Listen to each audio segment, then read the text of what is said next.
lot of friends, like, I've not got suicidal.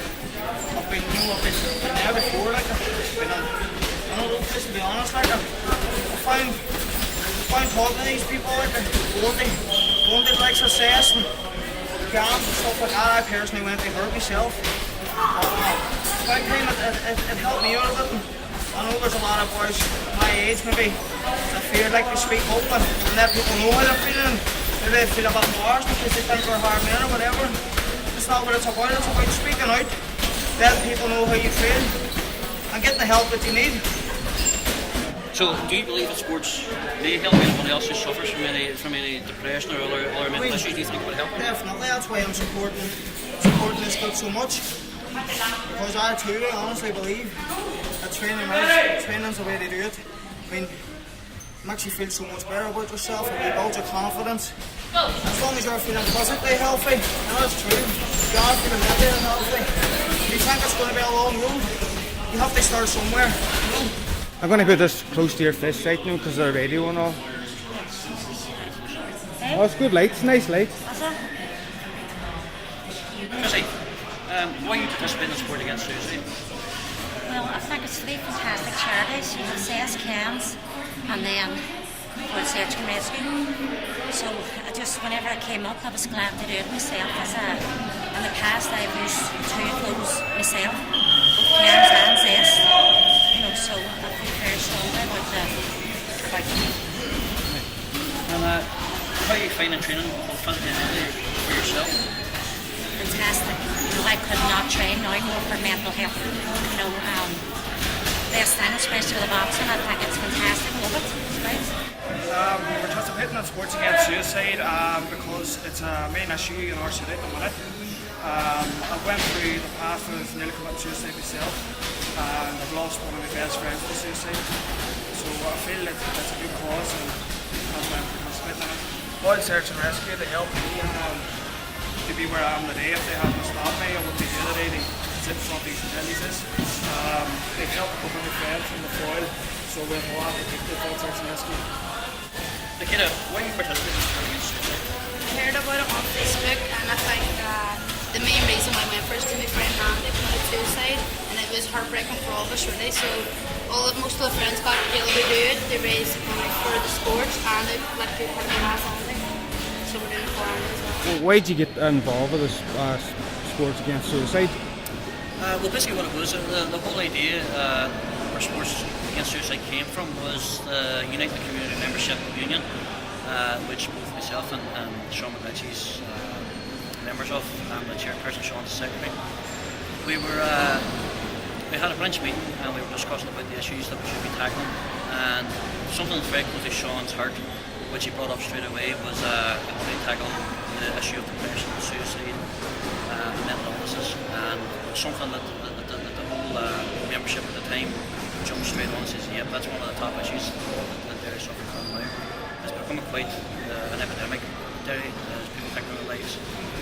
So, and we know that the three charities are struggling themselves to keep themselves going through funds. So, the first thing we done is we thought we would bring the sport against suicide together. The whole idea was to bring the sport community together. They raise money, but it's developed from that. It's developed from not only we bring the sport community together. It's people are turning to sport. A lot of people find themselves they're making inquiries. Where can I train? Can I join the gym? I want to get involved. So 11 weeks out from the fight night, which is what the fundraiser is all about. It's going to be a fight night at the end of the night. That everyone he thought 11 weeks out it's going to be tough to get fighters. So we thought so far out we'll give them a few weeks to try and get fighters before 6 weeks before they train them. We set the page up at 3 o'clock on a Wednesday, 11 weeks out. By 10 o'clock that night we had all the fighters. And then we had streams of people sending mail messages that they think we've had to turn it down. That's such the interest, but also it's such the support as well that we're getting on this issue. This issue is raising a serious amount of support, which shows the problem, and it's a recognised problem in this town, but it's not the awareness is not as it should be in Derry. We need to visit, we need to fish on what's going on, why are people committing suicide, how can we deal with it, and the sporting community believe that they're one alternative.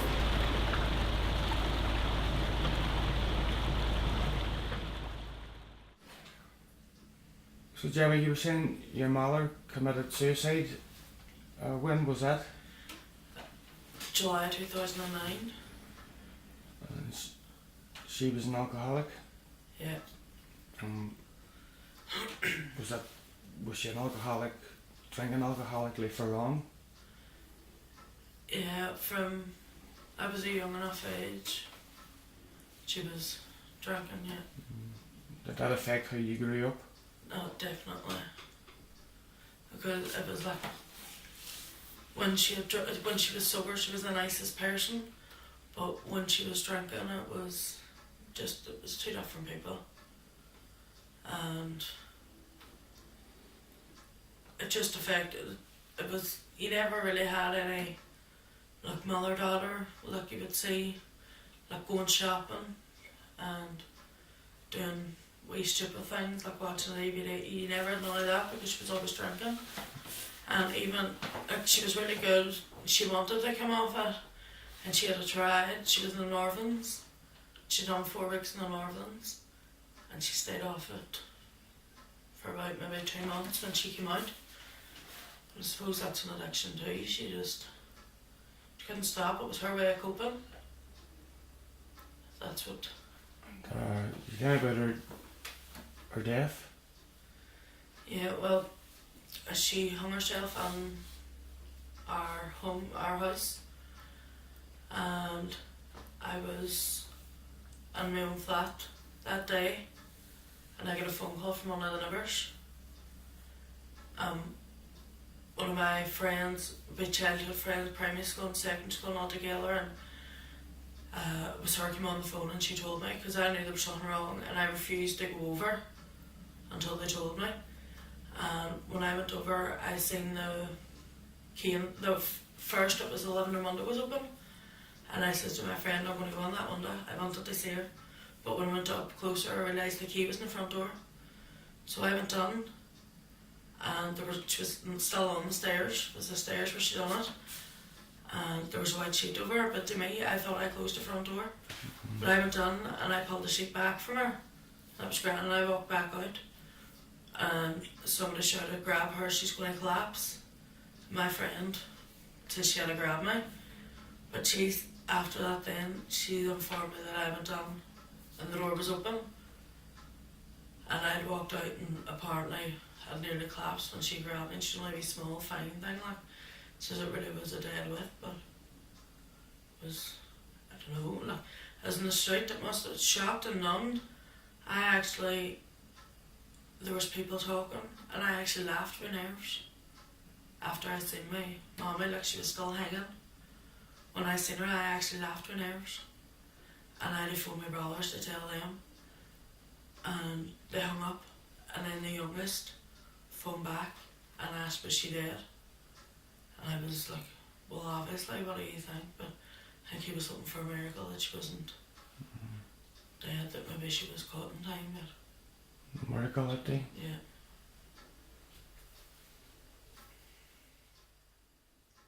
Certainly the majority of people we would come into contact with would have taken some form of alcohol or medication, which would be a contributing factor to them, putting themselves to their average age. But we would have people as well that haven't taken any form of accelerant at all. So it's a bit of both. The majority of people, yes, it would be alcohol taken. Sport Against Suicide is a really good campaign.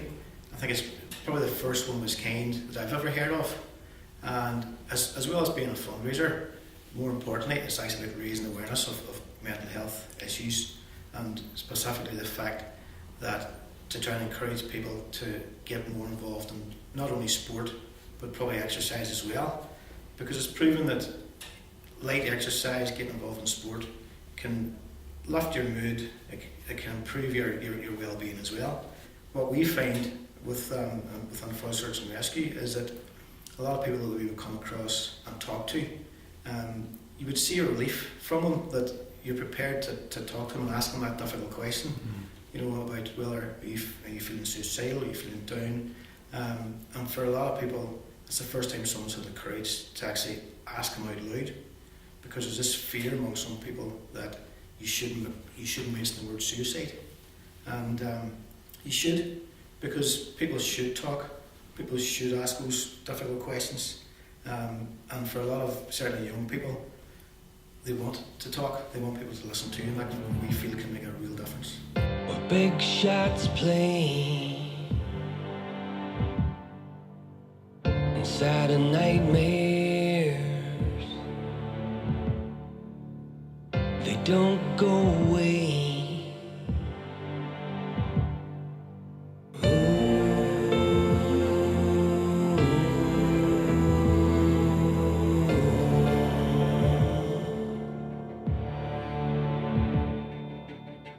Stops for no one. It can be yours. From the sun in the desert. The weekend that we found Kieran was an ordinary weekend. There was nothing different about it. I sent the usual text on a Sunday, dinners at 3. He didn't respond. I just assumed that, you know, he wasn't coming. Sometimes he came late, sometimes he didn't come at all. I didn't think anything of it, and then we got a phone call on a Monday night to say that his friends hadn't seen him, and I just got this real gut feeling. Just asked a few questions, and then I just got this gut feeling that he was dead and that this was it, because I knew that he was down about certain situations in his life. And so when we went to the house and found Kieran, it was like nothing you could ever imagine explaining to somebody. But for me, I didn't cry. I just became extremely calm. My first words were, don't touch anything, leave everything as it is. I had the conversation with him. He promised me he wouldn't kill himself. He promised me he was okay. He promised that he would always come and talk to me. I told him I loved him. He told me he loved me. He had a key and a bed in my house. He knew he could come anytime if he was down. He promised me that he would. I thought that I'd done everything that I could. Now that he's dead, I think I could have done more. I believe I could have done more. And all the people in the world tell me that I've done everything that I could have done. I think there could have been something else. I think there's always another way. There's always another answer. I keep saying I need to talk about it. I need to talk how it was, how it is for me now.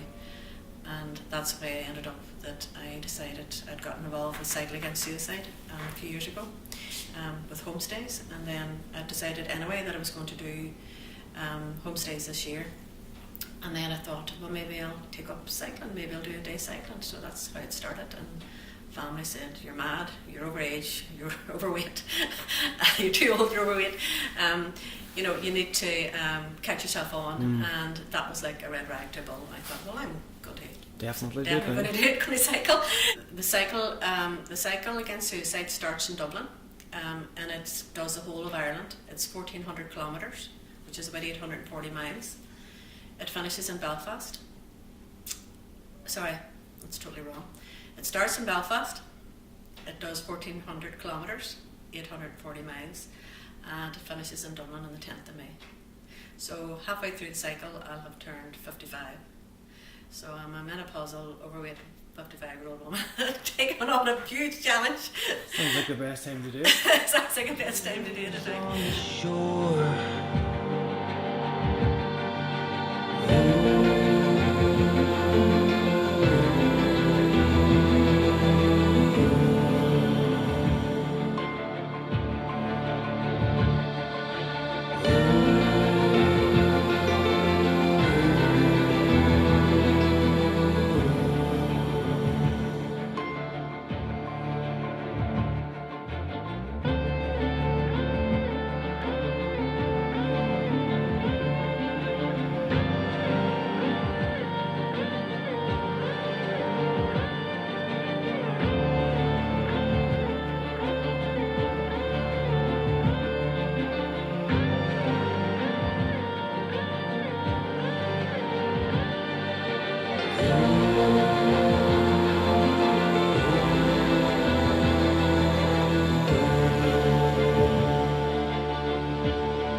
So the event is XFS that we're running on here. It's like a fitness and fashion event.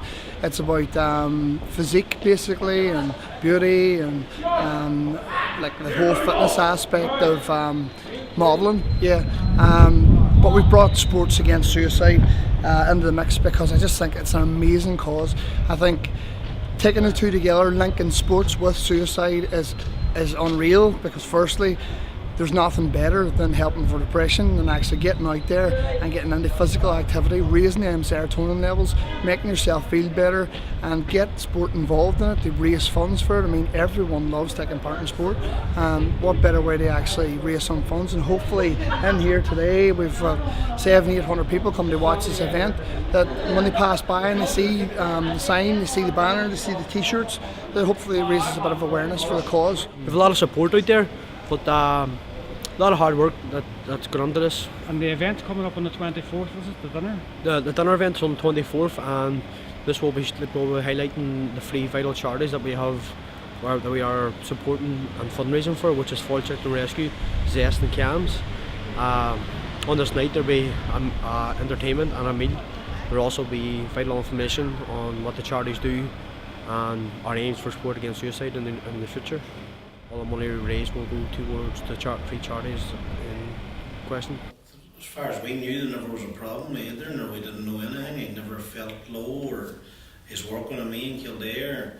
We have a stock car club in Newton Cunningham, and he was big into that. And when he wasn't racing, he was driving the forklift, taking the cars off and on the track, and all his head was racing cars. Like, never was a problem that we ever knew about. He went out to a friend's house, because he was going to go up to town. He never usually end up to town, but they said he get a shirt ironed for him to go up to town.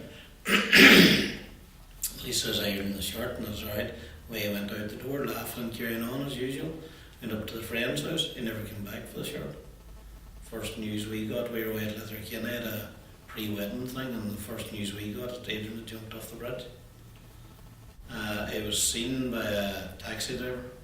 So I was going onto the bridge, and then a cousin of mine, or my nephew, Rory, he went over the bridge and seen his slippers sitting at the bridge. And it was his slippers, like, and we went and locked in. So whatever was on his head? Whatever came through his head, or whatever in his head, or whatever it was. I thought personally, drugs, like, or something. You know, everything goes through your mind, but there were no drugs in his body, so they didn't quit. Oh, there's a lot of questions to be still answered, like, in our heads, like, but I don't think they'll ever be answered now, you know what I mean? Are you at peace with it? No, you never really get to peace with it. You learn to live with it, that's all you can do, like. You know, they say time heals, but it doesn't. Time doesn't heal. You learn how to deal with it better. Well, we went to the bridge that night and we talked to Paddy Wilson. I was Fall Search and Rescue at that time, and Paddy came to visit me the next morning, and he told me the procedure, the long it take and the search and all. So we organised family and friends and all workmates, and the first day we had 250 people at the bridge looking for Adrian. And I never knew or understood what Fall Search and Rescue meant up until that time. Like. But they came into our lives and they were part of our lives for them 16 days, and we're very good friends with them ever since, and support everything we can do for them. Like, we raise money for that Spirit of Adrian boat that you see out there, and you know, if it wasn't for Fall Search and Rescue, we wouldn't be fit to have anywhere to go today and say our prayers, or would have no grave. We wouldn't have had a body, like, only for them. You know, simple as that. Like, you know, they're not appreciated at all. Not enough funding going to them. You know, simple.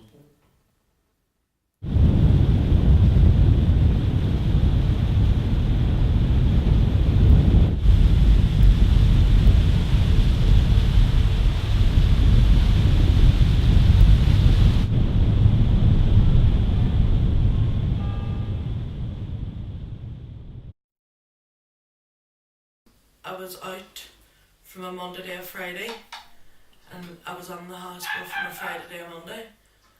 And when I was out, I had social anxiety. I couldn't go out, and somebody told me one night to try this meth, and I tried it that night. It gave me confidence. It was me back to my old self, more outgoing, being able to leave the house and everything else. But from then on, for about a year and a half maybe, I was taking it every day I was out of the hospital. Because the people that introduced it to me were only acquaintances, really. They weren't friends. So my own friends were getting married and stuff. And when I took drugs, I had a self-harm before I went on to Grantia, but it was only superficial. And when I took drugs was the first time that I cut myself, that I actually needed stitched. And is it a slow decline that it caused your mental health, or was it quick? No, it was quick. It was quick enough, yeah. Where I didn't see it at the start, where the nurses in the hospital, my friends were saying, you know, like, you already suffer by bad mental health and drugs. I was going to add on to it, and I was fighting the case. No, I'm taking drugs because I'm feeling bad. And I kept arguing that drugs wasn't affecting my mental health. I didn't see it, but now I see the impact that it had on my mental health. And I was getting discharged from Grantia, and I went straight to the bridge. I still had my bags, my clothes, everything from Grantia with me. And I was on the bridge and I was like taking it slow, walking up, and because there was too many cars on the bridge, and I thought to myself, if I get up here now to jump, there's somebody going to pull me back. So I was taking my time and I was walking up the bridge, and I got to the middle of the bridge and I looked, and there was no cars on the bridge, or at least I thought there wasn't. My head must have been that gone, but I got up on the bridge and I was halfway over the other side, and I looked and there was a man coming running over to me. It stopped a big work lorry in the middle of the bridge and came over, and he had to get me down, but at the same time, full search and rescue were on the scene within 2 minutes, and they were talking to me, calmed me down, sat me on the ground so I wasn't stood up in case I tried to jump again. Asked me my name, how I was feeling, and was I thinking of jumping. And then straight after that, a priest and the police had followed, and they were sitting chatting to me, full search and rescue, making sure I was alright. And where they must have seen me on the cameras, or somebody must have phoned. I really don't know, but to this day I'm thankful for it.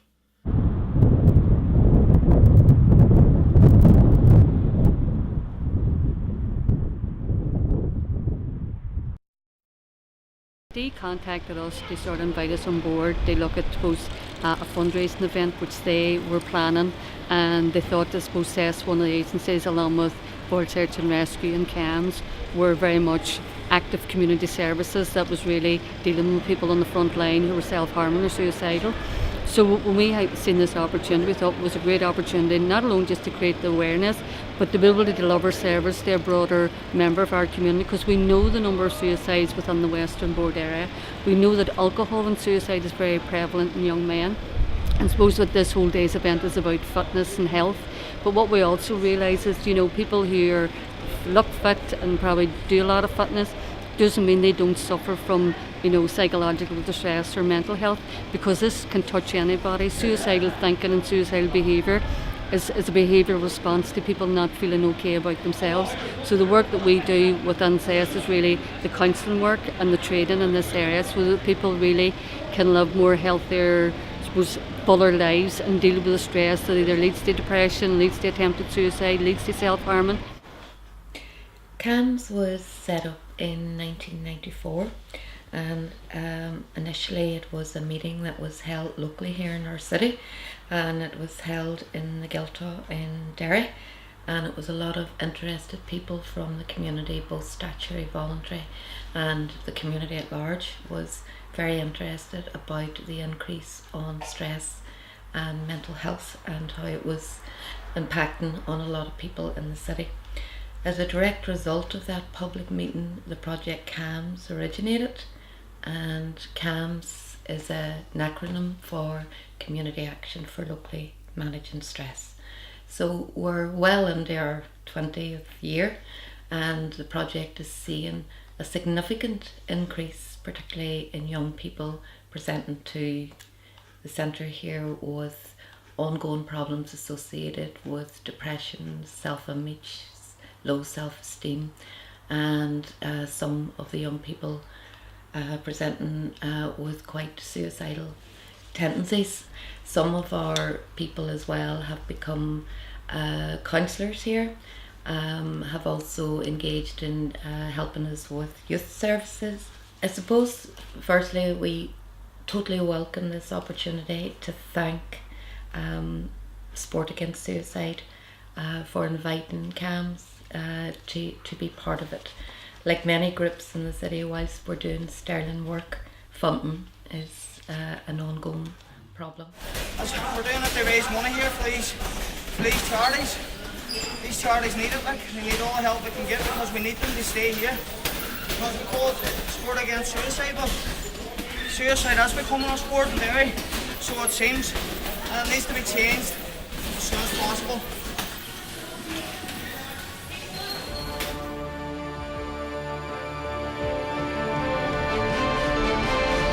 Inside this little box, so much trying to get out. They set